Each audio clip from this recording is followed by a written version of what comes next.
అందరికీ నమస్తే. నేను మీ జర్నలిస్ట్ పండరి. మొత్తానికి తెలంగాణ రాష్ట్రంలో ప్రజాపాలన అని అధికారంలోకి వచ్చినటువంటి కాంగ్రెస్ పార్టీ ఏదైతే ఎలక్షన్ల కంటే ముందు ఇచ్చిన హామీలు అన్నీ సక్రమంగా అమలు చేస్తుందా? డిక్లరేషన్ పేరిట లేకపోతే 6 గ్యారంటీల పేరిట ఇచ్చినటువంటి హామీలన్నీ ఈరోజు ప్రజలకు అందుతున్నాయా అనే దాని మీద కొంచెం సోషల్ మీడియాలో మాత్రం ఒక విభిన్న చర్చ అయితే నడుస్తూ ఉంది. ముఖ్యంగా డిక్లరేషన్లకు, యూత్ డిక్లరేషన్ సంబంధించి అయితేనేంది, లేకపోతే వ్యవసాయ డిక్లరేషన్ సంబంధించి అయితేనేంది, ముఖ్యంగా ఈరోజు రేపు జరగబోయే స్థానిక సంస్థల ఎలక్షన్కి సంబంధించి కామారెడ్డి డిక్లరేషన్, బీసీ డిక్లరేషన్, కామారెడ్డిలో చేసినటువంటి బీసీ డిక్లరేషన్కి సంబంధించిన దాని మీద ఈరోజు ప్రతిపక్షాలు కొంచెం ఘాటుగానే విమర్శలు చేస్తున్నటువంటి అంశం. అసలు దీనికి సంబంధించిన దాంట్లో ఈ అన్ని డిక్లరేషన్లకు సంబంధించి ఒక్కొక్క దానికి తూట్లు పొడుచుకుంటూ వస్తుంది ప్రభుత్వం అని చెప్పేసి మేధావి వర్గం అయితేనేంది, లేకపోతే తెలంగాణ వాదులు అయితేనేంది, లేకపోతే ప్రతిపక్షాల నేతలు అయితేనేంది, వాళ్ళు గట్టిగా వాదిస్తున్నటువంటి విషయం. దీనికి సంబంధించి మనతో మాట్లాడేందుకు ఏదైతే పూర్వ ఎస్టీయు అధ్యక్షులు, అలాగే ఎమ్మెల్సీగా కంటెస్ట్ చేసినటువంటి వ్యక్తి, తర్వాత తెలంగాణ ఉద్యమకారులు, అన్నిటికంటే ఎక్కువ ఇంటలెక్చువల్ భుజంగరావు గారు మనతో ఉన్నారు. ఆయన అడిగి మరిన్ని విషయాలు తెలుసుకుందాం. అసలు రాష్ట్రంలో తాజా పరిస్థితులు ఏ విధంగా ఉన్నాయో ఆయన అడిగి తెలుసుకునే ప్రయత్నం చేద్దాం. సార్ నమస్తే. నమస్కారం అండి. నమస్కారం సార్, ఎట్లా ఉన్నారు సార్? శారీరకంగా బాగున్నాం, మానసికంగా ఆవేదనతో ఉన్నా. తెలంగాణ రాష్ట్రంలో ఇప్పుడున్న పరిస్థితులను చూసి కొత్త ప్రభుత్వం, ప్రజాపాలన, మొన్ననే రుణమాఫీ చేసినామని చెప్తా ఉన్నారు. ఆ తర్వాత మహిళా ఆడవాళ్లకు ఈరోజు ఏది బస్సు ఫ్రీ అని చెప్తా ఉన్నారు. అవన్నీ నడుస్తూ ఉన్నాక మళ్ళీ ఎందుకు మానసికంగా ఆవేదన? ఒక మేధావి వర్గంగా మానసికంగా ఆవేదన చెందితే ఎట్లా? తెలంగాణ రాష్ట్రానికి మంచిది. ఎవడి పాలయ్యింది రో తెలంగాణ, ఎవడేలుతున్నాడు రో తెలంగాణ అని పాట చక్కర్లు కొట్టింది, వైరల్ అయింది. పాట విని చప్పట్లు కొట్టి కేరింతలు కొట్టినటువంటి ఆనందం కూడా ఎందుకు పొందిండ్రు. ఇవాళ నిజంగా ఆ పాటకు అర్థం ఎక్కడ కనబడుతుందంటే, రేవంత్ రెడ్డి గారు ముఖ్యమంత్రి అయినాక తెలంగాణ రాష్ట్రంలో కాంగ్రెస్ ప్రభుత్వం వచ్చినాక మాత్రం ఆ పాటకున్న అర్థం అక్షరాల నిజమైంది అనిపిస్తుంది. ఎవడి పాలయ్యిందిరో తెలంగాణ అంటే సమైక్య ఒక్కనాడు జై తెలంగాణ అననటువంటి వ్యక్తి పాలయ్యింది. ఎవడేలుతున్నాడు అంటే జై తెలంగాణ అనని, ఉద్యమాలు చెయ్యని, రైఫిల్ పట్టుకొని జై తెలంగాణ అన్న వాళ్ళను కాల్ చేస్తాను బయలుదేరిన వ్యక్తి పాలయ్యింది. ఆ వ్యక్తే ఏలుతున్నందువల్లనే ఇన్ని సమస్యలు వస్తున్నాయని అనుకుంటా ఉన్నాం. Okay, right sir. తెలంగాణ ఉద్యమం చేసిన వాళ్ళకు, లేకపోతే జై తెలంగాణ అన్న వాళ్ళకు ఎందుకు మరి అధికారం దూరం చేసిరు ప్రజలు? ఈ మధ్యకాలంలో నేను ఇటీవల 4-5 రోజుల కింద మా సొంత గ్రామం పాలకుర్తి, ఓకే, దాని పక్క గ్రామం విష్ణూరు, దర్దపల్లి, బొమ్మెర, పోతనామాచిన బొమ్మెర, ఇవన్నీ కూడా ఒక సాంస్కృతిక నేపథ్యంలో ఒక సమస్య ఏర్పడ్డందువల్ల, అంటే తెలుగు విశ్వవిద్యాలయానికి సహితం ఇది కేసీఆర్ గారి ఆనవాళ్ళు తుడిచేయాలనే దాంట్లో భాగంగా ఆదికవి నన్నయ్య కాదు, ఆదికవి సోమనాథుడు అనేది స్థిరీకరించబడి, రుజువు చేయబడి, అన్ని అర్హతలు ఉన్నటువంటి చారిత్రక ప్రఖ్యాతి చెందినటువంటి సోమనాథుని పేరు పెట్టాలని కేసీఆర్ గారు దాదాపుగా ప్రతిపాదించడమే కాదు, నిర్ణయించండి. అదే స్మృతివనం, సోమనాథుని స్మృతివనం ఉంది. సోమనాథుడు కవిది తెలుగు విశ్వవిద్యాలయానికి పేరు పెట్టాలనేది నిర్ణయం తీసుకున్న సందర్భంలో ఇటీవల అనూహ్యంగా, అంటే తెలంగాణ ప్రజలకు మధ్యలో చిచ్చు పెట్టే దాంట్లో భాగంగా సురవరం ప్రతాపరెడ్డి గారి పేరు పెడతా అనేటువంటిది క్యాబినెట్లో నిర్ణయించినట్టు తెలిసింది. తెలవగానే సోమనాథ కళాపీఠం అధ్యక్షుడు, అక్కడ ఉన్నటువంటి సాహితీవేత్తలు నన్ను ఆహ్వానించడం జరిగింది.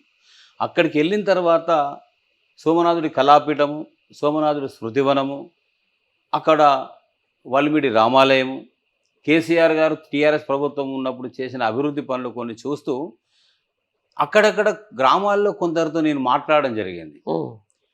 ఈ 10 నెలల కాలం లోపల యువకులు కావచ్చు, శ్రామికులు కావచ్చు, రైతులు కావచ్చు, విద్యార్థులు కావచ్చు, నిరుద్యోగులు కావచ్చు, ఓకే, మీరు ఎట్లున్నారని ఒక్క మాట అడిగిన దాదాపు నా మీద దాడి చేసినంత పని చేశారు. ఎట్లా ఉన్నాం సార్, మేము మనుషులుగా బతుకుతున్నామా? అసలు మమ్మల్ని మనుషులుగా ఈ ప్రభుత్వం గుర్తిస్తుందా? ఏమున్నా సరే, ఎండాకాలం ఎండబెట్టిండు, ప్రాజెక్టులు కాళేశ్వరం పగిలిపోయింది, ఇరిగిపోయింది, కుంగిపోయింది అని చెప్పేసి నీళ్లు రాకుండా చేసిండు. ఎండాకాలం పొలాలన్నీ ఎండిపోయినాయి. ఇక ఆయన ఏ కాలంలో ఏ ముహూర్తంలో కాలు పెట్టిండో కానీ ఈ మొత్తం ఇప్పుడు నాటు పెట్టుకోలేని పరిస్థితి ఇప్పుడు వచ్చింది. వేసిన పత్తి చేనులు కూడా ఎండిపోయి ఎర్రబడ్డాయి అని రైతులు చెప్పారు. ఎందుకయ్యా అంటే పెట్టుబడి సాయం అయిపోయింది కదా సార్, వానాకాలం 14 రోజులు పోతే వర్షాకాలం అయిపోతుంది, వానాకాలం పంట అయిపోతుంది. ఏది సార్ రైతు బంధు? రైతు బంధు కాదు భరోసా ఏది సార్? భరోసా ఇవ్వకుండా సార్ రైతు బంధు కూడా లేదు కదా. మరి మద్దతు ధర ఎడుబాయా? ఈయన చెప్పినటువంటి రైతు డిక్లరేషన్లో అంశాలు ఎడుబాయా? మరి బ్రహ్మాండంగా చెప్పే కదా సార్, వరంగల్లో రైతు డిక్లరేషన్ బాగా చెప్పే కదా. మరి ఏడిపోయింది సార్ అంటే మరి రేవంత్ రెడ్డి గారు చెప్పిన మాటలను మరి మీరు అడుగుతలేరు కదా. రాజకీయ పార్టీల బాధ్యతే కాదు, ప్రజల బాధ్యత కూడా ఉంటుంది, నిలదీసి అడగాల్సిన బాధ్యత ఉంటుంది. ప్రతి వేదికలో ప్రతి సందర్భంలో ఉంటుంది. నేను ఎట్లున్నారు అని అడిగితే నన్ను ఎట్లా నిలదీస్తున్నారో మరి అట్లా కూడా పాలకులు నిలదీయాలి కదా. మీరు అంటే మాకైతే దొరకని సార్, దొరికినాక మీరే చూస్తారు, ఏ నా కొడుకును వదిలిపెట్టాం సార్ అని చెప్పి వాళ్ళు మంట మండిపడుతున్నారు. ఇది పరిస్థితి.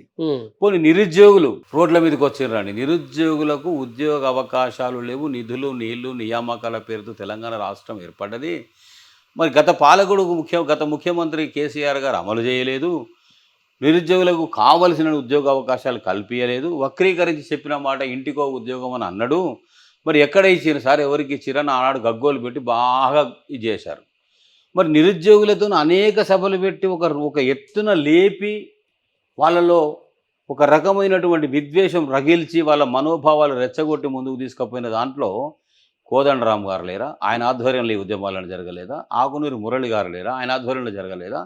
ఇలాంటి మేధావులంతా నిరుద్యోగులను చేరదీసి సమావేశాలు పెట్టి పాపం వాళ్ళు కూడా ఏమనుకున్నారంటే మార్పు కావాలి, కాంగ్రెస్ రావాలి. దాని పేరిట మొత్తం నిరుద్యోగులు ఒక్కొక్క నిరుద్యోగం అంటే ఊళ్ళల్లో తిరిగి వేలాది మందిని కదిలించారు.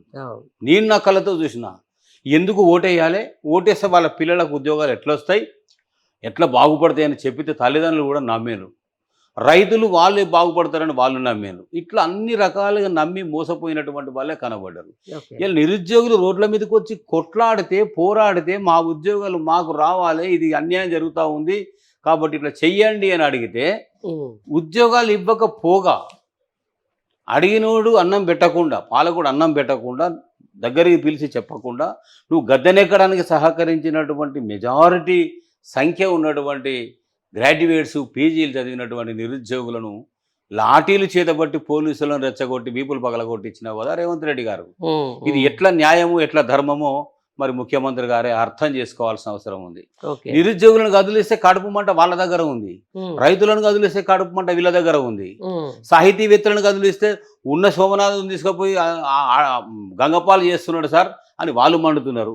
ఇక కౌలు కళాకారులతో పొరపాటున వాడినాం సార్ పాట, ఎవడు ఏలుతున్నాడు ఎవడి పాలైందని వాడినాం సార్, ఇక ఇప్పుడు వాడాలి ఆ పాట అసలు అని వాళ్ళు అంటున్నారు. ఇక ఇన్ని రకాల బాధలు ఉంటే తెలంగాణ రాష్ట్రంలో ఒక చదువుకునే వ్యక్తిగా, ఒక విద్యావంతునిగా, ఈ ఉపాధ్యాయ మేధావి వర్గానికి 36 సంవత్సరాలు నేను పనిచేసినటువంటి వ్యక్తిగా, అనేక మంది విద్యార్థులను భావి భారత పౌరులుగా మార్చినటువంటి వ్యక్తిగా కనీస బాధ్యతతో నాకు ఆలోచించినప్పుడు తెలంగాణ రాష్ట్రం ఒక గందరగోళమైన సిచ్యువేషన్లోకి తీసుకుపోతున్నాడేమో ఈ పాలకుడు ముఖ్యమంత్రి రేవంత్ రెడ్డి గారు అనిపిస్తుంది. మరి ఆ కాంగ్రెస్లో ఉన్న సీనియర్స్ అయినటువంటి వాళ్ళు ఎందుకు నిలువరించలేకపోతున్నారు, ఎందుకు ఆపలేకపోతున్నారు? మరి అధిష్టానం కళ్ళు మూసుకుందా, చెవులు మూసుకుందా, మాకెందుకులే అనుకుంటుందా, మందలిస్తే డైరెక్షన్ ఇస్తే వినడం లేదా? నష్టం మాత్రం అల్టిమేట్గా తెలంగాణ ప్రజలకే కదండి. పాలకుడు ఈయనపోతే రేపు ఇంకొక ఆయన వస్తాడు. ఇలా పాలకులు పార్టీలు మనకు అది కాదు కదా ముఖ్యం. తెలంగాణ ప్రజలు నష్టపోకుండా ఉండాలి కదా. అందుకు నాకు మనసులో ఆవేదన ఉంది. రైట్. ఇదే గ్యాప్లో రైతు రుణమాఫీ సంబంధించిన దాంట్లో చేస్తూ ఉన్నారు, కొంతమంది కాలేదంటూ ఉన్నారు, కొంతమంది అయిందంటూ ఉన్నారు, ఇదంతా నడుస్తూ ఉన్నది. ఈ నేపథ్యంలోనే తెలంగాణ రాష్ట్రంలో ఇప్పుడు అనివార్యత ఏర్పడింది. ఖచ్చితంగా స్థానిక సంస్థల ఎలక్షన్లు నిర్వహించాలి. ఎందుకంటే గ్రామాలు గత 9 నెలల నుంచి అక్కడ సిబ్బందికి జీతాలు రాక, కేంద్ర ప్రభుత్వం ఎక్కడైతే స్థానిక సంస్థలకు సంబంధించి ఎలక్షన్లు జరగకపోవడం వల్ల వాళ్ళకు నిధులు ఇవ్వట్లేదు. సో ఇప్పుడు ఖచ్చితంగా స్థానిక సంస్థల ఎలక్షన్లు జరగాలి. జరిగిన దాని ప్రకారం ఏదైతే కాంగ్రెస్ పార్టీ ఈరోజు అధికారంలోకి రావడానికి అత్యంత ఎక్కువగా ఇంపాక్ట్ చూపించింది కామారెడ్డి బీసీ డిక్లరేషన్. అంటే బీసీలకు 42% రిజర్వేషన్లు ఇచ్చిన తర్వాతనే మేము స్థానిక ఎలక్షన్లు పోతామని చెప్పినటువంటి ఈ పార్టీ పక్క రాష్ట్రంలో ఉన్నటువంటి సిద్ధరామయ్య ఇప్పుడున్నటువంటి ముఖ్యమంత్రి స్వయంగా హాజరైనటువంటి ఆ సభ దాన్ని కూడా ఈరోజు తూట్లు పొడిచే ప్రయత్నం జరుగుతూ ఉంది. దాన్ని ఈరోజు ప్రతిపక్ష పార్టీ ప్రతిపక్షంలో ఉన్న బీఆర్ఎస్ పార్టీ ఒక ప్రధాన అంశంగా చేర్చింది. దీన్ని ఎట్లా చూస్తారు? అసలు సాధ్యమవుతుందా? అన్ని డిక్లరేషన్లకు ఏదో ఒక డిక్లరేషన్ లెక్క తూట్లు పొడిచే ప్రయత్నం జరుగుతుందా, లేకపోతే ఇదన్నా సక్రమంగా అవలైద్దని అనుకుంటారా? ఇప్పుడు కాంగ్రెస్ పార్టీ అధికారంలోకి రావడానికి కొత్త సీసాలో పాత సారే నింపారు, కొత్తదేం కాదు. ఓకే. డిక్లరేషన్స్ పేరిట చాలా డిక్లరేషన్స్ సభలు పెట్టి అనౌన్స్ చేసి జరిపిండ్రు. వాటన్నింటిని తీసుకొచ్చి ఒక ముద్ద చేసి మేనిఫెస్టోలో పెట్టిండ్రు. ఇవాళ డిక్లరేషన్లు గుర్తులేవు వాళ్ళకు, మేనిఫెస్టోలు అంశాలు అటకెక్కినాయి. ఎవరైనా అడిగితే విరుచుకపోవడం తప్ప ఇంకోటి లేదు. నాకు తెలిసి ఒక ఉపాధ్యాయుడికి, ఒక మేధావిగా దయచేసి తెలంగాణ ప్రజలు గమనించాలని కోరుతున్నా. Declaration, what does it mean by declaration? You are declaring that సమస్యను నువ్వు ధృవీకరిస్తున్నావు. ఈ సమస్య ఉంది, ధృవీకరించినావు. ఈ సమస్య పరిష్కారం కోసం నేను ఒక కొత్త మాట చెప్తున్నా, మాట చెప్పినావు. 1000 మంది సమక్షం లోపల ఎన్నికల వేదిక, సభా వేదిక మీద కాంగ్రెస్కు ప్రాణం పోసేటువంటి ఆక్సిజన్ సిలిండర్గా దాన్ని వాడుకున్నావు. తెలంగాణ రాష్ట్రం లోపల ఏ ప్రజలైనా ఎక్కడైనా కానీ ఏదో మేలు జరుగుతుంది, కొత్తగా వినబడుతుంది, మనం కూడా మార్పు కోసం ఆలోచన చేస్తే బాగుంటుందేమో, ఇవన్నీ జరుగుతాయేమో అని ప్రజలు కూడా అనుకున్నారు. బీసీ డిక్లరేషన్లో కూడా బీసీ కార్పొరేషన్ ఇంతకు ముందు లేదా? బీసీ కార్పొరేషన్ ఉంది, సప్లాన్ ఉంది, కమిషన్ ఉంది. ఎస్సీ ఎస్టీలకు కూడా సప్లాన్ ఉంది, కమిషన్స్ ఉన్నాయి, అన్నీ ఉన్నాయి. కొత్త విషయాలు ఏం కావు. కాకుంటే కొత్తగా ఆయన చెప్పినటువంటిది 23% రిజర్వేషన్ ఉంది, 42% రిజర్వేషన్కి తీసుకెళ్తా, నేను కమిషన్ పెడతా, కార్పొరేషన్ కాదు బీసీ కమిషన్ పెడతా, 1,00,000 కోట్లు కేటాయిస్తా. ఎంత? 1,00,000 కోట్ల నిధులు కేటాయిస్తా. ప్రతి బీసీ బిడ్డ కూడా బీసీగా పుట్టినందుకు, జన్మించినందుకు బీసీగా కాలరెత్తుకొని గర్వపడే విధంగా బ్రతుకుతాడు. ఇది కొత్తగా జరుగుతుందని చెప్పిండు. నిజంగా కూడా చూసింది. ఇప్పుడు ఎక్కడికి వచ్చింది చివరికంటే, ఒక్క రోజులోనే కేసీఆర్ గారు సమగ్ర సర్వే చేసిండు, ఒకటే రోజుల. ఆ సమగ్ర సర్వే దగ్గర అన్ని రిపోర్ట్స్ ఉన్నాయి, అన్ని రకాల రిపోర్ట్స్ ఉన్నాయి, అన్ని రకాల వివరాలు ఉన్నాయి. ఇలాంటి వాళ్ళే అప్పుడు ఏమన్నారు, సమగ్ర సర్వే చేయడం వల్ల ఏదో కేసీఆర్ సొంత లాభం కోసం, ఆయన ఏదో స్వార్థం కోసం చేస్తున్నట్టుగా అభూత కల్పనలు చేసి చాలా విచిత్రమైన సిచ్యువేషన్ను క్రియేట్ చేయడమే కాకుండా వక్రీకరించి జనాలకు అనేక విషయాలు చెప్పారు. అంటే ఎవరికి ఎంత ఆస్తి ఉంది, ఎవరికి ఎంత డబ్బు ఉంది, ఎవరికి ఎన్ని భవనాలు ఉన్నాయి, ఇదంతా కూడా కేసీఆర్ దేనికోసం చేస్తున్నాడు రా నాయన అని. ఏమి ఉండవు, భవనాలు పోతాయి, ఆస్తులు పోతాయి, అన్నీ పోతాయి. ఇక కేసీఆర్ గారు పెద్ద మాస్టర్ ప్లాన్ వేసారని చెప్పారు ఆ రోజు. యాక్చువల్గా దాని అర్థం ఏంటంటే, సమగ్ర సర్వే ద్వారా బిలో పావర్టీ లైన్ ఎంత శాతం ఉన్నారు, పావర్టీ లైన్లు ఎందరు ఉన్నారు, మిడిల్ క్లాసులు ఎందరు ఉన్నారు, అబోవ్ మిడిల్ క్లాసులు ఎందరు ఉన్నారు, ఉన్నత వర్గాలు ఇక్కడ కులం కాదు, ఒక ఆర్థిక పరంగా సోషియో ఎకనామికల్ స్ట్రక్చర్లో తీసుకుంటే ఎంతమంది ఉన్నారు, ఒక రిపోర్ట్ అంటూ వస్తే, ఈ కొత్తగా వచ్చినటువంటి తెలంగాణ రాష్ట్రంలో ఏ రకమైనటువంటి పథకాలు మనం పెడితే, అమలు చేస్తే ఆ ఫలాలు తెలంగాణ ప్రజలు వనరుల దోపిడికి, నీళ్ళ దోపిడికి, ఉద్యోగాల దోపిడికి, మరి నిధుల దోపిడికి గురైనటువంటి వారందరికీ న్యాయం చేయాలని సుదీర్ఘంగా ఆలోచన చేయడం కొరకే సమగ్ర సర్వే చేసింది అనేది మాలాంటి వాళ్ళకి, మాబోటి వాళ్ళకి అర్థమైంది. ఇవాళ కులగణన అనేటువంటిది చెయ్యాలనేటువంటిది వచ్చింది. కులగణన చెయ్యాలనంటే చేస్తావా చెయ్యవా చెప్పలేని సందిగ్ధ స్థితిలో ఈ ప్రభుత్వము, ముఖ్యమంత్రి రేవంత్ రెడ్డి గారు ఉన్నట్టు అర్థమవుతుంది. ఎందుకంటే కులగణన చేసి 42% నేను రిజర్వేషన్స్ రైజ్ చేస్తా, 23 నుంచి 19% పెంచి చూపిస్తాన్న మరి ముఖ్యమంత్రి గారు తన విధానం ఏందో చెప్పాల్సిన అవసరం ఉంది. నేనంటున్నా, బీసీలకు, వెనుకబడినటువంటి జాతులు, దళితులు కానీ, గిరిజనులు కానీ, మైనారిటీస్ కానీ, తర్వాత ఈ ఎకనామికల్ బ్యాక్వర్డ్ క్లాసెస్, ఈడబ్ల్యూఎస్ కానీ, వీళ్ళందరికీ కూడా కొన్ని మేలు జరగాలంటే ఖచ్చితంగా కొంత ఎక్కడి నుంచి ఒక దగ్గర నుంచి స్టార్ట్ చేయాల్సిన అవసరం ఉంది. పాపం ఆయనకేం తెలుసండి, అంబేద్కర్ గారికి రాజ్యాంగ రచన చేసేటప్పుడు 5-6 మంది మేధావులతో ఒక కమిటీ ఉంది. పరిషత్ అధ్యక్షుడు రాజేంద్ర ప్రసాద్, అందులో డ్రాఫ్ట్ రైటరు, స్క్రిప్ట్ రాసిందంతా కూడా మన డాక్టర్ బిఆర్ అంబేద్కర్ గారు. ఈ దేశంలో అనేక కులాలు, ఉపకులాలు, మతాలు ఉన్నాయి. ఆర్థిక పరంగా అనేక రకాల భిన్న వర్గాలు ఉన్నాయి. యూనిటీ ఇన్ డైవర్సిటీ ఉంది. వీళ్ళకి ఒక అప్లిఫ్ట్మెంట్ ఒక 10 సంవత్సరాల వరకు చేస్తే, ఏర్పడేటువంటి పథకాలు 10 సంవత్సరాలు అమలు చేస్తే, అమలు చిత్తశుద్ధితో చేస్తే, ఈ పథకాల ఫలాలు ప్రజలకు చేరితే, ఖచ్చితంగా చేస్తే చిత్తశుద్ధితో 10 సంవత్సరాలు చాలు అనుకున్నాడు ఆయన. కానీ వచ్చిన ప్రతి గవర్నమెంట్, ప్రతి పాలకుడు రాజకీయ అవసరాల కోసం, ఎన్నికల అవసరాలు తీర్చుకోవడం కోసం, ఓటు బ్యాంకుకు పరిమితమై అనేక రకాలుగా వాళ్ళను మభ్యపెడుతూ 70 సంవత్సరాలు అయిపోయినాయి ఆల్మోస్ట్. కొంత సెక్షన్ ఆఫ్ పీపుల్ ఏమంటున్నారంటే 70 ఏళ్ళైనా ఇంకా ఎందుకయ్యా రిజర్వేషన్స్ పెంచుకుంటూ పోతుంటే ఉన్నత కులాల్లో పుట్టడమే మేము ఇట్లా పుట్టడమే మేము చేసుకున్న పాపమా అని రాజ్యాంగమైన అంశం తీసుకొచ్చి వాళ్ళకు పాయింట్ అడుగుతున్నారండి. కీలకమైన విషయం చెప్తా ఉన్నాం. భారత రాజ్యాంగం లోపల రక్షణ ఎవరికి ఉందంటే అల్పసంఖ్యాకులకు ఉంది. అల్పసంఖ్యాకులకు ఉంది అంటే ఇవాళ ఉన్నత కులాల్లో పుట్టినటువంటి మేము అతి కొద్ది మంది మేము ఉన్నాం కదా, 100కి 6 మంది మేము ఉన్నాం కదా. మరి 94% మిగతా కులాలు వర్గాలు అందరు ఉన్నారు కదా. మరి రాజ్యాంగం అల్పసంఖ్యాకులకు కల్పించాల్సిన రాజ్యాంగ రక్షణ మాకు ఇంకెప్పుడు కల్పిస్తారు? 70 ఏళ్ళుగా మేము చూసినాము, చూసి విసిగిపోయినాము. మరి మీరు 70 సంవత్సరాలుగా మీరు అమలు చేయకుండా, చిత్తశుద్ధి లేకుండా, ఫలాలు వాళ్ళకు అందించకుండా, వాళ్ళు మనల్ని ముందుకు తీసుకురాకుండా వాళ్ళని అక్కడే వదిలేసి మీరు ఎక్స్టెండ్ చేస్తూ పోతుంటే ఇవాళ మరి మేము ఎక్కడ ఉండాలి, మేము చావాలా, బ్రతకాలా, మేము ఇది ఏం చేయాలి అని వాళ్ళ నుంచి ఒక క్వశ్చన్ వస్తూ ఉంది. రేపు బహుశా ఈ క్వశ్చన్ తీవ్రంగా వచ్చే అవకాశం కూడా ఉంటుంది. విపి సింగ్ గారి ప్రభుత్వంలో చూసినాం మనము. మండల్ కమిషన్ ఏంటి? Anti reservation movement. అది యాంటీ రిజర్వేషన్ మూవ్మెంట్ ఒక వింగ్ అయింది, రిజర్వేషన్ మూవ్మెంట్ ఒక వింగ్ అయింది. ఎంత గొడవ జరిగిందో, ఎంత అరాచకం జరిగిందో ఈ దేశంలో మనం చూసినాం, గమనించినాం. దయచేసి దండం పెట్టి చెప్తున్నా, అన్ని రాజకీయ పార్టీలకు, పాలకులకు ఏం చెప్తున్నాడు, అయ్యా మీరు మీ రాజకీయ అవసరాల కోసము బీసీలని, ఎస్సీలని, ఎస్టీలని, మైనారిటీలని విభజించి పాలిస్తున్నట్టుగా వాళ్ళకు అన్ని లేని వరాలు చూపిస్తున్నాడు. అరచేతిలో స్వర్గం చూపిస్తూ, అరచేతిలో బెల్లం పెట్టి మోచేతితో నాకిచ్చినట్టుగా మీరు చేసి లేనిపోని స్పర్ధలు పెంచకండి, ఐక్యతను దెబ్బతీయకండి. నిజంగా బీసీ డిక్లరేషన్ అమలు చెయ్యాలి అని అనుకుంటే మీరు చెప్పినటువంటి అంశాలు ఏవైతే ఉన్నాయో, ఏం చెప్పారండి మీరు? సాకలి మంగళకి కరెంటు బిల్లు ఉండదు, నేను రద్దు చేస్తున్నా, దోబి గారిని అభివృద్ధి చేస్తా అని గత పాలకు కూడా చెప్పిండు కదా కేసీఆర్ గారు. మీరు గదే కదా మళ్ళీ చెప్పింది. అంతేగా, అంతకంటే గొప్పగా ఏం చెప్పారు? గొర్రెలను ఇస్తాడా, బర్రెలను ఇస్తాడా?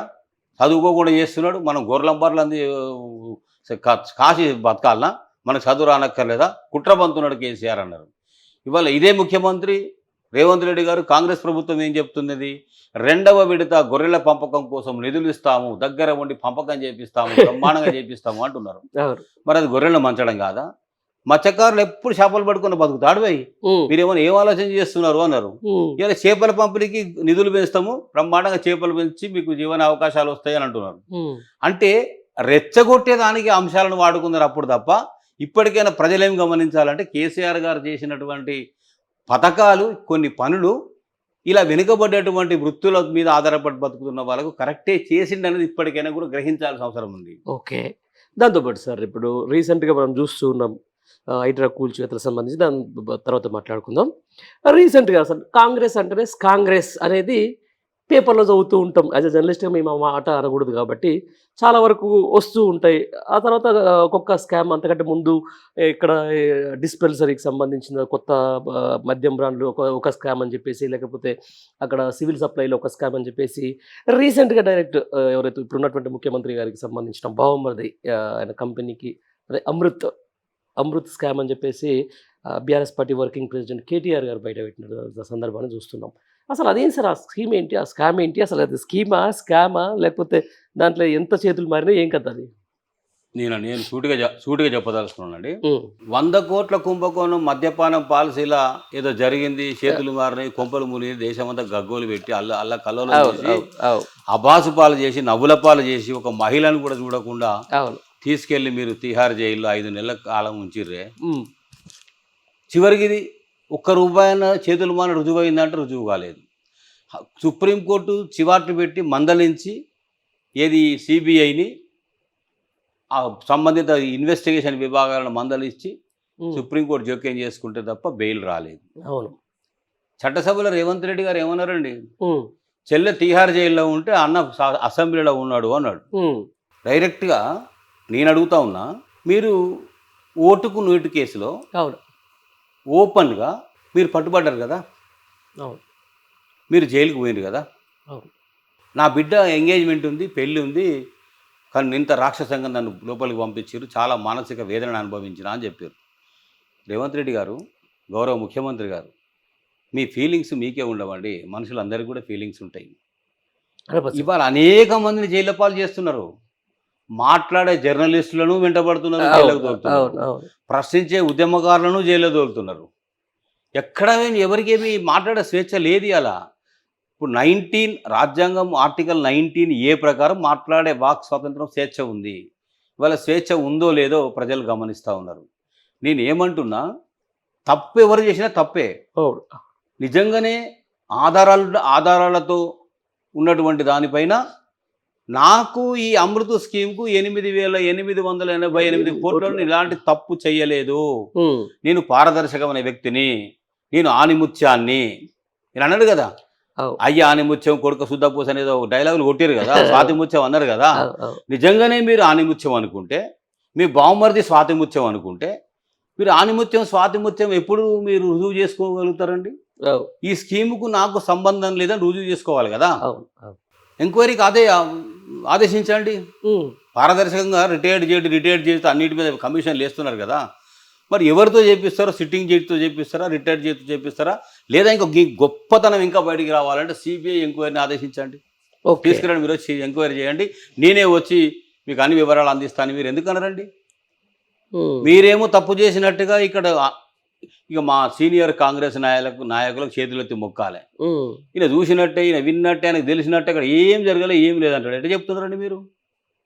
అక్కడ బాజాబ్తా లెటర్స్ దొరికినాయి, ఆధారాలు దొరికినాయి, రుజువులు దొరికినాయి. ఒక రుజువులు ఉంటేనే తప్ప ఒక సిట్టింగ్ ఎమ్మెల్యే, ఎక్స్ మంత్రి, టీఆర్ఎస్ ఒక ప్రధాన ప్రతిపక్ష నాయకుడు అంత ఓపెన్గా ఆరోపణ చెయ్యడు కదా. ఒకవేళ చేసిండు అతను తప్పే అనుకుంటే నిరాధారమైన ఆరోపణలు అని చెప్పారు, మీరెందుకు సీరియస్గా ముందుకు పోరు? అప్పుడు ఆ రుజువులు బయటకు వస్తాయి కదా. నేనేమంటున్నా, ఇదే సూదిని సృజన్ రెడ్డి మద్యపానం కేసులో కూడా ఉన్నాడు, ఆ టీంలో ఆయన కూడా ఉన్నాడు. మరి ఆ కేసు ఏమైందో మాకు అర్థం కావట్లే. ఒక 2-3 పొలిటికల్ టార్గెట్ల బలైనోళ్ళే బలిపశువులుగా మిగిలిపోయారు తప్ప ఏం లేదు. తెలంగాణ ప్రజలకు కూడా దండబెట్టి చెప్తున్నా. చాలామంది నన్ను అడిగినారు, ఒక మేధావిగా, ఒక ఉపాధ్యాయుడిగా, సార్ భలే చెప్తావు ఊకో సార్, ఒక మహిళ ఇవ్వండి మద్యపానాలకు పోతా సార్ అంటే. ఏ రాష్ట్ర ప్రభుత్వానికైనా ఆ రాష్ట్రంలో తయారైనటువంటి డిస్టిలరీస్ కంపెనీ ఇచ్చినటువంటి మెటీరియల్, ఆ మద్యం ఏదైతే ఉన్నదో ఆ మద్యమాన్ని అవుట్లెట్స్ పెట్టాలన్నా, ఎవరికి ఇవ్వాలి, ఎట్లు ఇవ్వాలి, డీలర్స్ షాప్స్, అవుట్లెట్ షాప్స్కి ఇవ్వాలన్నా, డైరెక్ట్ ఇవ్వాలన్నా, గవర్నమెంటే అమ్మాలన్నా? జగన్మోహన్ రెడ్డి ఏపీలో డైరెక్ట్ గవర్నమెంట్ అమ్మింది, ఇక్కడ మన దగ్గర టెండర్స్ వేసి ప్రైవేట్ వాళ్ళకి ఇస్తున్నాం. ఆ పాలసీ డిసైడ్ చేసుకునే స్వేచ్ఛ రాష్ట్ర ప్రభుత్వానికి ఉంటుంది నాకు తెలిసి. ఆ పాలసీ డిసైడ్ అయ్యే దాంట్లో మాకేమైనా అవకాశం ఉంటుందా, ఏది సేల్ అవుట్ చేసుకోవడానికి అనే దాంట్లో పోయి ఉండొచ్చు కాక. నేనేమి కవితనేమి సమర్థించడం లేదు, ఆమెనేమి వెనుకేసుకు రావడం లేదు. అంత మాత్రాన మహిళ పోతుందా ఇళ్లకు? నేనంటున్నా, ఒక రాష్ట్ర ముఖ్యమంత్రి అయినటువంటి వ్యక్తి ఆదిలోనే హంసపాద ఎదురైనట్టు నిన్నగాక మొన్న మీ ప్రభుత్వం ఏర్పడ్డ దాంట్లో అప్పుడే మీరు ఈ కుంభకోణాలకు తెరదీసి ముందుకెళ్ళి ఈ నవ్వుల పాలవుతున్నట్టుగా బురద అంటించుకొని మళ్ళీ కడుక్కోవడానికి తిప్పలు పడి అనేక మంది మంత్రులతో మాట్లాడి ఇదంతా ఎందుకు రేవంత్ రెడ్డి గారు? మీరు ఎన్నడూ ఉద్యమం చేయకపోయినా ఉద్యమకారులే, అందరికి లేనటువంటి తెలివితేటలు గొప్పగా ఉన్నాయని మీరుగా అనుకుంటారు. ఈ మధ్యలో మొన్న ఒక మంచి మాట మాట్లాడాను, నాకు భలే నచ్చింది. అది నన్ను గౌరవించకుండా అబ్బా నా కుర్చీ నన్ను గౌరవించండి అన్నాడు. ఎస్, 100%. ప్రధానమంత్రి గురించి కేసీఆర్ గారు ఒకప్పుడు చెప్పిండు, పల్లెం కొడతారా గెల్లు కొడతారా అని కరోనా టైంలో అపహాస్యం చేస్తే ఒక ప్రధానమంత్రి అన్నాడు అని అంటే దాన్ని ఆలోచించాలి తప్ప అపహాస్య నవ్వుల పాలుగా మాట్లాడొద్దు, తమాషాగా మాట్లాడొద్దు అని చెప్పిండు ఆయన. అంటే ప్రధానమంత్రి కుర్చీని కానీ, ముఖ్యమంత్రి కుర్చీని కానీ, ఆ చైర్ను గౌరవించాల్సిన కనీస బాధ్యత పౌరులుగా మనకు ఉంటుంది. ఓకే. కానీ ముఖ్యమంత్రి రేవంత్ రెడ్డి గారు కూడా దయచేసి ఏం తెలుసుకోవాలంటే, ఇవాళ నేను ప్రతిపక్ష నాయకుని కాదు, పిసిసి అధ్యక్షుని కాదు, ప్రజల మనోభావాలను భావోద్వేగాలు రెచ్చగొట్టే పాత్రలో నేను లేను. ఆ ఆ అధ్యాయం ముగిసిపోయింది. నన్ను నమ్మి నాకు ఒక అవకాశం ఇచ్చిండ్రు.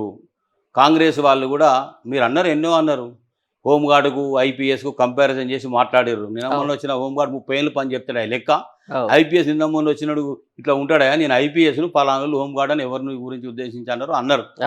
సరే, మీరు ఐపీఎస్ అనుకున్నారో, తెలివి కల వాళ్ళు అనుకున్నారో, సమర్థులు అనుకున్నారో, అందరికంటే 4 అబద్ధాలు అందంగా చెప్తావు అనుకున్నారో, ఏమనుకున్నారో, కానీ మీకు మొత్తం మీద ఒక ముఖ్యమంత్రి అవకాశం దక్కడం అనేది నా దృష్టిలో గొప్ప అదృష్టం. నేనేమంటున్నా, భావోద్వేగాలు రెచ్చగొట్టే పాత్రలో మీరు లేరు. మీరు ప్రజల బాగోగులను చూసి ప్రజల జీవన స్థితిగతులను మెరుగుపరిచే దాంట్లో భాగంగానే ఇలా రాష్ట్ర ముఖ్యమంత్రి గారు ఉండాలని నేను కోరుకుంటా ఉన్నా. అట్లాంటప్పుడు ఓపెన్గా పారదర్శకంగా ముందుకెళ్ళండి. ఇవాళ మీరు మీ బ్రదర్స్ మీద, అన్నదమ్ముల మీద ఎందుకు వస్తున్నాయండి ఇన్ని ఆరోపణలు? నేను అనడం లేదు, పొద్దున్న లేసి చెవులు మూసుకోవాల్సి వస్తుంది. తిరుపతి రెడ్డి గారి గురించి చెప్తారు, కొండల రెడ్డి గారి గురించి చెప్తారు, జగదీశ్వర రెడ్డి గారి గురించి చెప్తారు, ఇంకా వేరే అన్నదమ్ముల గురించి చెప్తారు. ఎందుకండి అన్నారు కదా మీరు, మేము కూడా తప్పు పట్టినాం. అప్పుడు కుటుంబ సభ్యులను హరీష్ రావు గారు, కేటీఆర్ గారు, కవిత, కేసీఆర్ వీళ్ళే ఉన్నారా? ఎవరికి ఉద్యోగాలు దొరికారు? 4 ఉద్యోగాలు దొరికినాయి. అందరూ మాట్లాడి రారు, నిజమేనేమో, మరి కరెక్టే కదా, కనబడుతుంది కదా అని నేను అనుకున్నా. అక్కడ ఒక పాయింట్ కూడా మిస్ అయినాం. వాళ్ళందరూ ఉద్యమాలు చేసి కొట్లాడి పోరాడి ఊరికే తీసుకొచ్చి అది మెడలు వేసుకోలే పదవి. ప్రజలు ఇచ్చిన పదవుల్లో పోరాడి ఉద్యమాలు చేసి వచ్చినటువంటి వాళ్ళు. మరి ఇక రాజ్యాంగపరమైనటువంటి పదవులు లేవు మీ అన్నదమ్ములకు. రాజ్యాంగపరమైన అవకాశంలో వచ్చి కూర్చొని మాట్లాడి జోక్యం చేసుకునే అవకాశం కూడా లేదు. నేరుగా ఇన్వాల్వ్ అవుతా ఉన్నారు, అనేక సమావేశాలు, అనేక కార్యక్రమాల్లో ఇన్వాల్వ్ అవుతా ఉన్నారు, ఒక సూడో ముఖ్యమంత్రులుగా కొనసాగుతూ ఉన్నారని తెలంగాణ రాష్ట్ర ప్రభుత్వం కోడై కూస్తుంది కదా. మరి అలాంటి దానికి అవకాశం ఎందుకు ఇస్తున్నారు రేవంత్ రెడ్డి గారు? మీరు చెప్పిన మాట కుటుంబ సభ్యుల అవకాశాలని చెప్పితే ఏదైతే మాట ఉందో, మరి ఆ మాట ఇలా వినబడొద్దు అని అంటే వాళ్ళని జోక్యం చేసుకోకుండా దూరంగా పెట్టి మీరేందో, మీరు చెప్పిన మాట ఏందో, మీరు ఇచ్చిన వాగ్దానాలు ఏందో, మీరు ఇచ్చిన మేనిఫెస్టో ఏందో, మీ డిక్లరేషన్స్ ఏందో ముందుకు తీసుకెళ్లాల్సిన అవసరం ఉంది. ఇలా అమృత్ స్కీమ్ కూడా ఒక ఆరోపణ ధాటిగా బలంగా ముందుకు వస్తున్న సమయంలో దాన్ని ఎదుర్కోవడానికి ప్రెస్ మీట్లు పెట్టి సమాధానం చెప్పించడం కాదు. మీరు ఒక ఎంక్వైరీ విచారణ ఆదేశించండి. మీరు నిజంగానే ఆనిముత్యం అవుతారు కదా, మీ బావమరిది స్వాతిముత్యం అవుతాడు కదా, మరి ఆ పని ఎందుకు చేయకూడదు? చేయాలని కోరుకుంటా ఉన్నాను నేను. ఇలా శోధా కన్స్ట్రక్షన్స్ మొత్తం తీసుకొని ఆ టెండర్ వేయించడానికి నాకు అర్హత లేదు కాబట్టి, అనుభవం లేదు కాబట్టి, ఆర్థిక స్థితి లేదు కాబట్టి, గతంలో నాకు ఏ టెండర్ వేయాలనుకున్నా కూడా గతంలో చూస్తారు, అర్హతలన్నీ చూసే ఇస్తారు. ఏమి లేవు కాబట్టి ఒక వెనుకలాడిన ఐహెచ్పి అనేది ఇండియన్ హ్యూమ్ పైప్ కంపెనీ అని తీసుకొచ్చిన దాని టెండర్ కట్టబెట్టిన తర్వాత మరి 20% అయ్యి 80% నాకు ఇవ్వాలనేది శోధా కంపెనీ ద్వారా మళ్ళీ వీళ్ళు చేతులు మారినట్టు చేజెక్కించుకుని కనబడతా ఉంది. ఇది ఎవరి స్కీమ్? ఇది కేంద్ర ప్రభుత్వ స్కీమ్ కదా. మరి ఇంత బాహాటంగా చర్చకు వస్తే ఒక్క బీజేపీ ఎమ్మెల్యే ఎందుకు మాట్లాడాడు? బీజేపీ ఎమ్మెల్యేలు, ఎంపీలు ప్రతిపక్షాలు ఉన్నారా లేరా? మీ స్కీమ్ కదా మీరు ప్రవేశపెట్టింది. అమృత్ నగరాలకు పట్టణాలకు అర్బన్ ఏరియాస్లో ఒక తాగు నీటి శుద్ధ జలం అందించడం కొరకు వచ్చిన స్కీమ్ కదా. మరి ఇది డైవర్ట్ అవుతున్నప్పుడు మీకు ఎంత బాధ ఉండాలి, ఎంత ఆవేదన ఉండాలి? మీరే డైరెక్ట్గా సిబిఐని ఎందుకు కోరొద్దండి? బీజేపీ వాళ్ళు ఎందుకు డిమాండ్ చేయకూడదండి? 100% ఏది మాట్లాడినా టీఆర్ఎస్ మాట్లాడాలా? టీఆర్ఎస్ మాట్లాడితే బీఆర్ఎస్ వీళ్ళు శుద్ధపూసలు అని వీళ్ళు గతంలో చేయలేదా అని అవకాశం ఉంటుంది. ఏ స్కీము చేయని, ఏ స్కామ్ చేయని, ఏ తప్పు చేయని, కడిగిన ముచ్చంలాగా బ్రహ్మాండంగా ఉన్నామని చెప్పుకునే బీజేపీ మరి బాగానే ఉంది, అవినీతి లేకుండా అన్ని మీరు అనుకుంటున్నారు, జనం కూడా అనుకుంటారు, మళ్ళీ 3వ సారి వచ్చారు కదా. మరి మీరు అందించిన స్కీమ్ కదా ఇది. Why don't you demand CBI enquiry on Amrut scheme? I'm requesting all the BJP opposition MLAs, MPs, please go through the scam. దాని గురించి వెళ్ళండి, వెళ్ళి దాన్ని ఏందో దిక్కు తేల్చండి. అప్పుడు రేవంత్ రెడ్డి గారికి మేలు జరుగుతుంది, కాంగ్రెస్కి మేలు జరుగుతుంది. ఇప్పుడు బీఆర్ఎస్ చేసినటువంటి ఆరోపణ నిజమా కాదని తేలిపోతుంది. వాళ్ళు అబద్ధమైన ఆరోపణ చేస్తే వాళ్ళకు కూడా ఒక కనువిప్పు కలుగుతుంది. ఇలా ప్రజలకు కూడా వీళ్ళు అధికారంలో ఉన్నారు కాబట్టి వాళ్ళు జీర్ణించుకోలేక మాట్లాడుతున్నారే బీఆర్ఎస్ అన్నది నిజం కూడా తెలుసుకుంటారు కదా.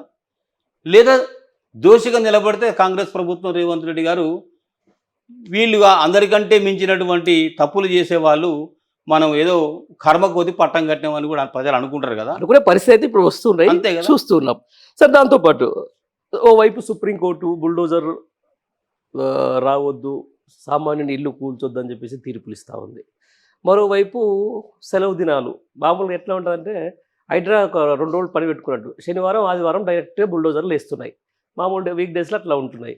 ఈరోజు పేదోని మీద హైడ్రా దెబ్బ అక్కడ కుక్కటిపల్లె కావచ్చు, లేకపోతే వేరియస్ ప్రాంతాలలో కావచ్చు, ఈరోజు ఏదైతే నాలల మీద కట్టే ఇండ్లు టార్గెట్ అవి ఒక 15 నిమిషాల నేలమట్టం చేస్తున్నప్పుడు మరి ఇదే చెరువులను ఆనుకొని ఎఫ్టీఎల్లో బఫర్లో ఉన్నటువంటి ఫామ్ హౌస్లకు పెద్ద పెద్ద విలాసవంతమైన ఇండ్లకు వారమో సంవత్సరమో నెలనో ఎంతో అంత వెసులుబాటు ఇస్తున్న ఇదే హైడ్రా పేదోని ఇండ్లకు మాత్రం కరెక్ట్ ఒక 10 నిమిషాలు కూడా టైం ఇవ్వట్లేదు. దీన్ని ఎట్లా చూస్తారు భవిష్యత్తులో ఈ హైడ్రా వల్ల? అంటే హైదరాబాద్ బ్రాండ్కి ఏమన్నా ఇబ్బంది అయ్యే పరిస్థితి వస్తుందంటారా? రేవంత్ రెడ్డి గారు అధికారంలో లేకముందు ప్రతిపక్షమైన కాంగ్రెస్లో ఉన్నప్పుడు పిసిసి అధ్యక్షుడిగా తాను గురుతరమైన బాధ్యతలో ఉన్నప్పుడే వేమూరి రాధాకృష్ణ గారి ఇంటర్వ్యూలో ఏబిఎన్ ఆంధ్రజ్యోతి ఛానల్లో ఒక క్లిప్పింగ్ ఉంటుంది, అది చూస్తే అందరికీ అర్థమవుతుంది. తప్పో ఒప్పో కొనుక్కున్నాడా అని అన్నీ తెలుసుకొని కొనుక్కుంటాడే. చదువు లేనోడు, నాలెడ్జ్ లేనోడు ఏదో కొనుక్కున్నాడు, 100 గజాలు 200 గజాలు 300 గజాలు ఇల్లు కట్టుకున్నాడు. వానికి ఏం చెప్పవా? నేను అమాంతం వచ్చి కూల కొడతావా? వాడు ఏడికి పోవాలి, ఆడుండాలి, వచ్చి నీ ఇంట్లో ఉంటాడా? వానికి మనకి షెల్టర్ చూపెట్టవా? వానికి నష్టపరిహారం కట్టియొద్దా? వానికి కోర్టుకు పోయే అవకాశం కల్పియవా? వాడు చేసిన తప్పు ఒప్పు అడగవా? కోర్టుకు పోయే అవకాశం ఈ రాజ్యాంగం లోపల స్వతంత్ర భారతదేశంలో ఉంటుంది కదా. అట్టెట్ట మీరు చేస్తారు దౌర్జన్య నిరంకుశత్వం అని ఇదే రేవంత్ రెడ్డి గారు మాట్లాడారు కదండి. చాలా బాధ అనిపిస్తుంది పండరి గారు. మిర్రర్ టీవీ యాజమాన్యం ద్వారా నేను చెప్తా ఉన్నా, అరే ప్రాథమిక హక్కును హరిస్తూ, ఇప్పుడు ఫండమెంటల్ రైట్స్లో ఆస్తి హక్కు ఉంటుంది. ఆస్తి ఏం ఆస్తి అండి? 60 గజాలు 70 గజాలు 80 గజాలు ప్లాట్ కొనుక్కున్నాడు. ఇంకా విచిత్రం ఏంటంటే మీరే కదండి మొన్నటి దాకా ఇన్నేళ్ళు పరిపాలన చేసింది కాంగ్రెస్ ప్రభుత్వమే కదండి. మీరు 1954 శాటిలైట్ మ్యాప్స్ తీసుకొస్తున్నారు. 70 ఏళ్ళు. ఈ 70 ఏళ్లలో తెలుగుదేశం కొన్ని ఏళ్ళు చేసింది. కేసీఆర్ మొన్న 10 ఏళ్ళు చేసిండు. ఆల్రెడీ కబ్జా అయిపోయినాక తెలంగాణ వచ్చినాక తెలంగాణ విధ్వంసం జరుగుతుంది, ఇట్లా జరుగుతుంది, నాశనం అవుతుంది, కొట్లాడి వచ్చిండు. ఆయన వచ్చే వరకే సంకనాకిపోయినంత సర్వం గడ్లో కలిసిపోయింది. నేనేమంటున్నా, 1954 శాటిలైట్ చెరువుల మ్యాప్లు తీసుకొచ్చి మీరు ఇప్పుడు చేస్తే 70 సంవత్సరాలుగా ఈ ప్రభుత్వాలు ఎంకరేజ్మెంట్ చేసి పనులు తీసుకొని పర్మిషన్లు ఇచ్చి లేఅవుట్లు వేసి రెగ్యులరైజ్ చేసి బ్రహ్మాండంగా కట్టుతున్న వాళ్ళని కట్టుకోమని చెప్తారు, అమ్ముకున్న వాళ్ళని అమ్ముకోమని చెప్తారు, అందరి దగ్గర డబ్బులు తీసుకుంటారు, అంతా ఎంకరేజ్ చేస్తారు.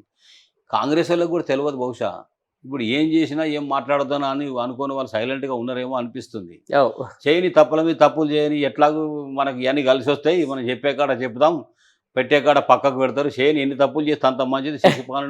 శిశుపాలుడు 100 తప్పులు చేసినట్టు కేసీఆర్ గారు ఎన్ని తప్పులు చేస్తే మనకంత ఛానల్ కరెక్ట్ క్లియర్ అవుతుందని అనుకుంటుందనేమో బహుశా. ఎవ్వరు కూడా ఊహించలేరు హైడ్రా అనేది ఒకటి పట్టుకొస్తాడు ఇట్లా చేస్తాడని. ఏమున్నది తెలంగాణ రాష్ట్రంలో అభివృద్ధి అంటే? ఏమున్నది? ఎక్కడ చూసినా కూడా పడగొట్టుడు, కూలగొట్టుడు, ఇరగొట్టుడు తప్ప ఇంకొకటి లేదు. కట్టింది లేదు, పెట్టింది లేదు, కొత్తగా పేరు వచ్చింది లేదు. ఉన్న పేరు మంచి టాప్ పొజిషన్లో దేశంలో తెలంగాణ రాష్ట్రం కాదు, యూనివర్సల్లో వరల్డ్ వైడ్గా తెలంగాణ అంటే తెలువని వాళ్ళు కూడా తెలంగాణ అగ్ర రాష్ట్రంగా ఎదిగింది, కనబడ్డది. నేనైతే గర్వపడుతూ చెప్తున్నా, అది గత 10 సంవత్సరాల్లో జరిగిందని నేను నమ్ముతా ఉన్నా. ఇవాళ ఇప్పుడు హైదరాబాద్కున్న బ్రాండ్ ఇమేజ్ దెబ్బతింటా ఉంది. ఒక పక్కనేమో మీరు 7 లక్షల కోట్లు అప్పు చేసిరు, ఉన్నదంతా ఖజానా ఖాళీ అయిపోయింది. నేను ఏమో ఉందనుకొని ఇక్కడికి వచ్చినా, ఈడికి వస్తే లంకె బిందెలు కావు కదా, మట్టి కుండలే ఉన్నాయి ఈడ అని రాష్ట్ర ముఖ్యమంత్రి గారు అన్నారు. మరి లంకె బిందెలే ఉన్నాయి, సెక్రటేరియట్ కట్టేటప్పుడు అది ఊలగొడతా ఉంటే అక్కడ పెద్ద సొరంగం ఉంది. ఆ సొరంగం బిర్లా మందిర్ అవతలికి వెళ్ళి ఉన్నది, అది నవాబ్కి ఎక్కడికో వెళ్తుంది. అందులో మొత్తం లంకె బిందెలే ఉన్నాయి, మొత్తం కోట్ల కొద్ది డబ్బు ఉన్నది, దాని కొరకే కేసీఆర్ సెక్రటరీ కూలగొడతా ఉన్నాడని ఒక అపఖ్యాతి ప్రచారము, దుష్ప్రచారం చేసినటువంటి పరిస్థితి కదా. మరి ముఖ్యమంత్రి గారు అయినాక ఆ సొరంగం ఆడనే ఉన్నది, ఆ సెక్రటేరియట్ ఆడనే ఉంది. మరి ఆ లంకె బిందెలు మరి మీకెందుకు దొరకలే? బహుశా మరి వెతికిండేమో దొరకలేదేమో, అందుకే డిసప్పాయింట్ అవుతూ ఇక్కడ ఏదో ఉందనుకున్నా కానీ ఏమీ లేదు. నేను ఇది ఖజానా ఖాళీ అయినటువంటి రాష్ట్రంలో నేను పాలకునిగా వచ్చినా అని తను చెయ్యలేని పనులను, తను ఫెయిల్ అయినటువంటి పనులను గత ప్రభుత్వం మీద సునాయాసంగా నెట్టేస్తూ తప్పు నాది కాదు, తప్పు పక్కోడిది, నేనేదో ఇక్కడికి వచ్చి ఎంత చక్కగా ఉంటే నేను అందరికి అన్ని చేద్దాం అనుకున్న, రైతులకు, యువకులకు, నిరుద్యోగులకు అంతా చేద్దాం అనుకున్న. ఇక్కడికి మద్దతు ధర కావచ్చు, రైతు బీమా కావచ్చు, రుణమాఫీ కావచ్చు, ఇంకోటి కావచ్చు, ఏదైనా కావచ్చు. అసలు ఇక్కడనే డబ్బులు లేవు కదా, ఇది లేనందువల్ల నేను ఏం చేయలేకపోతున్నానే కాడికి ఇండైరెక్ట్గా చెప్పుకుంటూ వస్తున్న ప్రయత్నం మాత్రం కొనసాగుతూ ఉంది. అంతే. ఈ సిచ్యువేషన్ అంతా ఇట్లా జరుగుతూ ఉంటే రైతులు, యువకులు, నిరుద్యోగులు, తెలంగాణ ప్రజానీకం అంతా ప్రశ్న బలపడుతూ సమాధానం ఏం చెప్పాలనో అర్థం కాని స్థితిలో ఒక డైవర్షన్ పాలిటిక్స్లో జనాల యొక్క మైండ్ మార్చడానికి, మూడు మార్చడానికి హైడ్రా అనేటువంటి దాన్ని పట్టుకొచ్చి హైదరాబాద్లో ఉన్న అసెట్స్, ప్రాపర్టీస్ ప్రొటెక్షన్ అట. మంచిది, సంతోషమే. కానీ తెలంగాణ రాష్ట్ర ప్రభుత్వంలో కూడా మిషన్ కాకతీయ పెట్టిరు కదండి. దాని ఉద్దేశం ఏంది? పూడిపోయిన చెరువులను పూడికదీయాలి, చెరువుల్లో ఎంత నిలువగా సామర్థ్యం ఉందో దాన్ని పెంచుకోవాలనేటువంటి దాంతో మిషన్ కాకతీయ తీసుకొస్తే మీరు ఏమన్నారండి ఆ రోజు? చాలామంది ఏమన్నారండి, ఇది కమిషన్ కోసమే చేస్తున్నారు, మిషన్ కాకతీయ కాదు, ఇది కమిషన్ కాకతీయ అని మాట్లాడాను. ఇంటింటికి నీళ్ళు అందియాలని భగీరథం తీసుకొస్తే ఇది కూడా ఒక పెద్ద కమిషన్ స్కీమ్ కింద చూసిండ్రు కదా. మరి ఇవాళ కట్టుకున్న ఇళ్లను, పెట్టుకున్న పొయ్యిని, ఉన్నటువంటి దాన్ని అమాంతంగా వచ్చి వాడు కనీసం ఇది నీది ఏంది, ఇల్లు నీకు ఎవడమ్మిండు, ఎక్కడ కొనుక్కున్నావు, ఈ పట్టా నీకు ఎవడిచ్చిండు అని నువ్వు అడిగితే వాడు ఏదో చెప్పుతాడు, చూపిస్తాడు. పాపం ఏ ప్రజల్ని మీరు అడగకుండా, చెప్పకుండా, కోర్టుకు పోయే అవకాశం లేకుండా, కోర్టుకు పోతే స్టే ఇస్తుందని మీకు తెలిసి ఉండి శనివారం వచ్చి ఇరుసుకపడుతుంది, ఆదివారం వచ్చి ఇరుసుకపడుతుంది, కాళ్ళు మొక్కి, ఏళ్ళు మొక్కి. ఇంత బాధ అండి.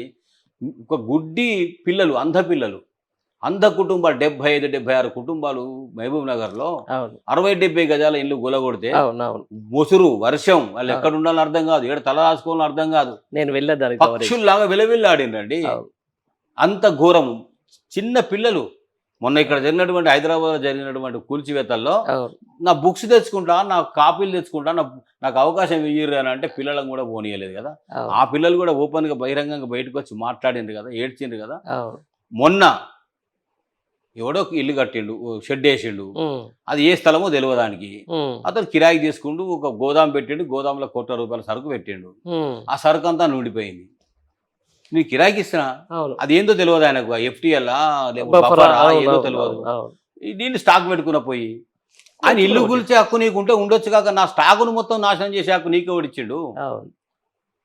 నిన్న స్టాక్ తీసుకుంటే అవకాశం ఏంటి? 2 గంటల సమయం అంటే ఇవ్వలేదు. కోట్ల రూపాయల సరుకు, స్టాకు వ్యాపారస్తులు నష్టపోయింది. ముఖ్యంగా నార్త్ ఇండియన్ శానిటరీ, హార్డ్వేరు, ఇలాంటి బిజినెస్, హోల్సేల్ బిజినెస్ చేసే వాళ్ళ అనేక కోట్ల రూపాయల కొద్ది డబ్బులు పోయినాయి. నేను ఏమంటున్నా, రేవంత్ రెడ్డి గారు, మీరు చేసేది చెరువులను కాపాడుతున్నా మంచిదే, చెరువులను కాపాడద్దు, నాశనం కావాలని ఎవడు కోరుకోడు. పర్యావరణవేత్తలుగా, బాధ్యత గల వేత్తలుగా, విద్యావంతులుగా ఎవరమైనా కూడా చెరువులు సంరక్షించబడాలని కోరుకుంటాం. 1979లో నేను హైదరాబాద్కు వచ్చినప్పుడు హైదరాబాద్ చుట్టూ అన్ని ద్రాక్ష తోటలు. 1979 ఎండాకాలం మేలో మంచు కురిసిందండి, నేను చూసాది. ఒక సిమ్లా లాగా మంచు కురిసినటువంటి పరిస్థితి. మరి ఎందుకు అయిపోయిందంటే కాంక్రీట్ జంగిల్ అయిపోయింది. ఎందుకు అయిపోయింది అంటే అన్ని ప్రభుత్వాలు దానికి కారణము. అభివృద్ధి పేరిట విచ్ఛిన్నం చేయడం తప్ప ఇంకొకటి లేదు కదా. నేను ఈ ప్రభుత్వానికి మరీ ముఖ్యంగా రిక్వెస్ట్ చేస్తా ఉన్నా, మీరు ఇట్లా కూల్చుకుంటా, పడగొట్టుకుంటా పోతే నానక్రామ్గూడ, ఖాజాగూడ, మణికొండ, గోపన్నపల్లి అటువైపు వెళితే సాఫ్ట్వేర్ పేరెన్నికగన్న టాప్ మోస్ట్ సాఫ్ట్వేర్ కంపెనీలు అన్నీ చెరువు చుట్టే ఉన్నాయి. అన్ని ఊలగొడతారా, పడగొడతారా? మరి సెక్రటరియట్ ఏడుందండి? FTLనే ఉంది. నక్లెస్ రోడ్ వేసిన వాళ్ళు ఎవరండి? విజయభాస్కర్ రెడ్డి సీఎం కాదా? ఇలా బుద్ధవన్ ప్రధాన కార్యాలయమే నాల మీద ఉంది. ఇలా బుద్ధుని తీసుకెళ్ళి నడి హుస్సేన్ సాగర్లో పెట్టింది ఎవరండి? ఎన్టీ రామారావు కాదా? అంటే చేయాల్సిన కాడికి చేసి జరగాల్సిన దాన్ని ఇంకా ఎక్కువ స్ప్రెడ్ కాకుండా సంరక్షించే దాంట్లో ఏ పాలకులైనా కూడా ఇంకా అది ముందుకెళ్లకుండా భయపెట్టో బెదిరించో నష్టపోతామని చెప్పో వాళ్ళకి అవకాశాలు ఇచ్చో హెచ్చరించో చేస్తే కొంత బ్రాండ్ ఇమేజ్ కాపాడబడేది, ప్రజలు నష్టపోకుండా ఉండేవాళ్ళు. ఇప్పటికైనా దానికి బలంగా చేస్తాం, గట్టిగా చేస్తాం, బలంగా చేసి గట్టిగా చేసి మా ప్రణాళిక ఎవ్వరికి తలొంచం. ఏం చేస్తారు తలొంచకుండా? కూలగొట్టడం పడగొట్టుడే కదా. కూలగొట్టడానికి పడగొట్టడానికి భీమసేనుడు రానక్కర్లే, ఓ పెద్ద పెద్ద మంది మార్బలం రానక్కర్లే. ఒక చెరగొట్టడానికి దుర్మార్గుడు చాలు కదా. కట్టడానికి పట్టేంత టైం, కూలగొట్టడానికి ఎంత సంవత్సరాల కొద్ది కడితే ఒక అపార్ట్మెంట్ తయారైంది. ఒక ఎన్ని అంతస్తుల అపార్ట్మెంట్ అండి. ఇలా కొనుక్కున్నారండి ఎంప్లాయీస్. ఈఎంఐ నెలకు 20,000 30,000 కొనుక్కున్నాడు. వాడేమో కట్టిండు, అమ్మేసిండు, ఇల్లు కొనుక్కున్నారు. ఈ ఇల్లు లేదు.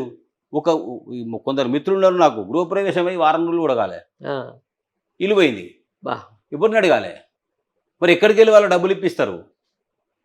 పర్మిషన్ ఇచ్చిన అధికారులను ఎందుకు వదిలిపెడుతున్నారు? గత పాలకులను పర్మిషన్ ఇచ్చిన వాళ్ళని ఎందుకు వాళ్ళ మీద కేసులు బుక్ చేయలేదు? వెదర్ వాళ్ళు ముఖ్యమంత్రి కావచ్చు, మంత్రి కావచ్చు, ఎక్స్ఎమ్మెల్యే కావచ్చు, మరి వాళ్ళ మీద ఎందుకు కేసులు ఇవ్వాలి? పాలకులు వాళ్ళే పాలసీ మ్యాటర్స్లో విధానపరమైన నిర్ణయాలు చేసింది వాళ్ళే కదా. మరి ఇట్లా చేయకుండా తప్పు చేసిన వారిని వదిలేసి ఇవాళ నేను ఇప్పటి నుంచి మొత్తం కూడా నేను ఏదో చేస్తున్నా అనే దానికి ప్రచారం కోసం ఆర్భాట పడుతున్నట్టుగానే ఉంది.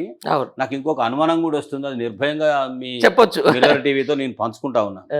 ఆంధ్రప్రదేశ్ రాష్ట్రంలో సైకో అని పిలువబడ్డ ప్రచారం పొందినటువంటి జగన్మోహన్ రెడ్డి పరిపాలనలో వచ్చిన కియా లాంటి కంపెనీలు చాలా వెనుకకి వెళ్ళిపోయినాయి. ఆ ఆంధ్రప్రదేశ్ నష్టపోయిన 5 సంవత్సరాల కాలంలో తెలంగాణ చాలా అడ్వాన్స్ అయిపోయింది, అభివృద్ధి జరిగిపోయింది, తెలంగాణ టాప్లోకి వెళ్ళిపోయింది అనేటువంటి పరిస్థితి ఏదైతే ఉందో, ఇవాళ ఆ ముఖ్యమంత్రికి ఈ ముఖ్యమంత్రికి తెరచాటున వెనక ఏమైనా జరిగిందా, ఏమైనా జరుగుతూ ఉందా అని అనిపిస్తూ ఉంది పరిస్థితులు చూస్తూ ఉంటే. తెలంగాణకు ఎవడు రాకుండా చేయాలంటే తెలంగాణలో అశాంతి ఉండాలి, అభద్రత ఉండాలి, ఆందోళన ఉండాలి. తెలంగాణలో ఎక్కడ ఇల్లు కొనుక్కున్నా, ఎక్కడ ఫ్లాట్ కొనుక్కున్నా, ఏ కంపెనీ పెట్టుకున్నా, వ్యాపారం చేసినా కూడా అక్కడ ఎప్పుడు ఎవరిది ఎట్లా పోతుందో తెలియదు. కాబట్టి ఓరి నాయన ఏ రాష్ట్రానికైనా పోదాం, ఎక్కడన్నా చేసుకుందాం, తెలంగాణ మాత్రం మనకు వద్దు అనేటువంటి సిచ్యువేషన్ క్రియేట్ చేసే దాంట్లో భాగంగానే జరుగుతుందేమో అని నాకు అనిపిస్తూ ఉంది, అనుమానం వస్తూ ఉంది. కాబట్టి ఇది జరగకుండా ఉండాలి అని అంటే ఈ రకమైనటువంటి చర్యలకు ముందుకు పోవద్దు. అది కాంగ్రెస్ పార్టీకి మంచిది కాదు, కాంగ్రెస్ ప్రభుత్వానికి మంచిది కాదు, పాలకులకు మంచిది కాదు. ఈ పేరు శాశ్వతంగా ఉండిపోతుంది మీకు. ఇందిరమ్మ ఇండ్లు ఎందుకు కట్టించినండి? ఇందిరమ్మ ఇల్లు లేనివాడికి నీడ కోసం ఇందిరమ్మ ఇళ్ళ పథకం తీసుకొచ్చింది. డబుల్ బెడ్రూము ఇయ్యట్లేదు, కేసీఆర్ కట్టట్లేదు ఎందుకున్నారండి? ఎందుకు మొత్తుకున్నారండి? ఆ రోజు ఎందుకు ప్రచారం చేసిరండి? అంటే నిరుపేదలకు ఆవాసం కొరకు ఇల్లు లేదని ప్రచారం చేశారు కదా. ఎవ్వరు ఇవ్వకుండా, ఎక్కడి నుంచి లబ్ధి పొందకుండా వాళ్ళ కష్టార్జితంతో కట్టుకునే ఇల్లు కదండి. ఆ ఇల్లు నేలపాలు చేయడం వల్ల ఇలా ఇందిరమ్మ గృహ నిర్మాణ పథకం అబాసుపాలు, డబుల్ బెడ్రూమ్ ఏ ఉద్దేశంతో వచ్చిందో అది అబాసుపాలు. ఏ ప్రభుత్వం వచ్చినా కూడా కూడు గూడు నీడ. అవును, ఇది ఫండమెంటల్స్. ఫండమెంటల్ కూడు గూడు నీడ, రోటీ కపడా और మకానే లేకుండా చేస్తున్నారు కదా. అసలే లేకుండా పోతుంది కదా. కాబట్టి ఈ తెలంగాణ రాష్ట్రానికి మాత్రం ఇట్లాగే ఉంటే ఏ కంపెనీస్ అయినా, వ్యాపారమైనా, వ్యాపారవేత్తలైనా, పెట్టుబడిదారులైనా ఒక పక్కన అప్పలపాలైంది లక్షల కోట్లు అని అంటే ఇంకెవడు అప్పియకుండా, ఇక్కడ మొత్తం కూలగొడుతురు, పడగొడుతురు, పడిపోతున్నాయి, కూలిపోతున్నాయి. ఎప్పుడు ఏ హైడ్రా పెట్టి ఏది పెట్టి నాశనం చేస్తారో తెలియదు. ఇక్కడ ఒక బిల్డర్ రాడు, ఒక వెంచర్ రాదు, ఇక్కడ కట్టరు. ఒక ఐటీ కంపెనీ పెట్టుకుందామంటే ఐటీ కంపెనీ ఉంటుందో పోతుందో, ఏం చేస్తారో రేపు పొద్దుగాల ఏమవుతుందో అశాంతి బలం. అంటే ఏం మొత్తం ఒక అనిశ్చితి, ఒక అశాంతి జరుగుతూ ఉంది, కొనసాగుతూ ఉంది. రైట్. మరి దీనికి ఫుల్ స్టాప్ పెడితే డైనమిక్ ముఖ్యమంత్రి రేవంత్ రెడ్డి గారి ఆలోచనలు డైనమిక్గా ఎప్పుడు ఉంటాయి? ఉన్నదాన్ని కాపాడుకొని ఇంకా బలమైనటువంటి అభివృద్ధి వేగవంతంగా చేస్తే ఏముందే కేసీఆర్ గారు చేసింది, రేవంత్ రెడ్డి వచ్చిండు చూడు ఎట్లా చేస్తున్నాడు బ్రహ్మాండంగా. గట్ల పోతే గట్ల కేసీఆర్ను మర్చిపోతారు. కానీ కూలగొడితే పడగొడితే ఇప్పుడు జనమే అనుకుంటారు కదా, ఆయన కడుపు చల్లకుండా కేసీఆర్ ఒక్క ఇల్లు కూలగొడలేదా? ఇక ఉన్నటువంటి వారు రెగ్యులరైజ్ చేస్తామని చెప్పి 118 జీవో ఇచ్చిండు. రాజశేఖర రెడ్డి గవర్నమెంట్ ఉన్నప్పుడేమో తెలుగుదేశం గవర్నమెంట్ బీఆర్ఎస్ జీవో ఇచ్చిర్రు, బిల్డింగ్ రెగ్యులరేషన్ స్కీమ్ తీసుకొచ్చిర్రు, గవర్నమెంట్కి పెనాల్టీ కట్టినాం, రెగ్యులరైజ్ చేసిర్రు, ఈ కానించి తప్పు చేయకుండా అని చెప్పారు, అందరినీ కాపాడిరు. ఇక్కడ ఏ అవకాశం లేదు. ఊరు తీసే ఖైదీకి కూడా ఆఖరి కోరిక అడుగుతారు, నాయన నీకేమైనా కోరిక ఉందా, లాస్ట్లో చెప్పు, నీకేమైనా తినబుద్ధి అవుతుందా, తాగబుద్ధి అవుతుందా, ఎవరితో మాట్లాడతావా అంటే అప్పుడు ఏదో చెప్పుకున్నారు. ఇప్పుడు కనీసం ఆ ఇల్లు అపార్ట్మెంట్ కావచ్చు, గుడిసె కావచ్చు, గూడు కావచ్చు, రేకులు కావచ్చు, బిల్డింగ్ కావచ్చు, కూలగొట్టే ముందు ఒక నాయన నీ ఇల్లు కూలగొడుతున్న ఒక మాట చెప్పకపోతే ఏం ప్రజాస్వామ్యం అండి ఇది? I'm very sorry. చాలా బాధ కలుగుతాం తెలంగాణ రాష్ట్రంలో చూస్తాం. అది ప్రస్తుతానికి సోషల్ మీడియా కూడా అదే నడుస్తూ ఉంది. Thank you sir, thank you very much. మంచి విషయాలు మాతో పంచుకున్నందుకు once again thank you very much. నమస్కారం అండి. మిర్రర్ టీవీ యాజమాన్యం ధన్యవాదాలు. Thank you.